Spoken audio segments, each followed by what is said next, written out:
ముద్రలనేది మన శరీరం మొత్తం మీద పంచభూతాలని యాక్టివేషన్ చేయడం కోసం, అలానే మన శరీరంలో ఉన్నటువంటి పంచభూతాలకి బయట ఉన్నటువంటి వాటికి బ్యాలెన్స్ చేయడం కోసం, మన బాడీలో ఉన్నటువంటి పంచభూతాలు వాటిలో ఉన్న టాక్సిన్స్ని క్లియర్ చేయడం కోసం ఈ యొక్క ముద్రలనేది మనకు ఉపయోగపడుతుంటాయి.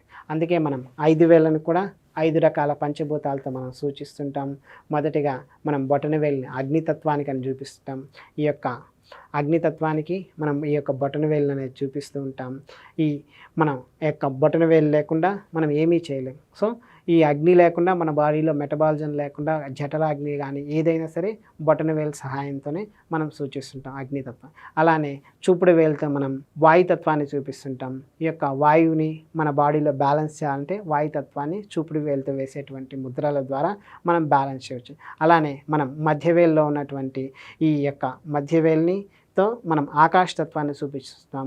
ఈ యొక్క ఆకాశ ముద్రని ఇలా వేస్తూ ఉంటాం. లోపలికి కానీ ఇలా కానీ ఆకాశ ముద్ర వేస్తూ ఉంటాం. ఇలా ఆ మధ్య వేలుతో మనం చేసేటువంటి ఈ యొక్క వేళ్ళంతా కూడా ఏంటి ఆకాశతత్వానికి సంబంధించి. అలానే పృథ్వీ తత్వం అనగా ఉంగరపు వేలుతో మనం చేసేదాన్ని మనం పృథ్వీ తత్వానికి సంబంధించింది.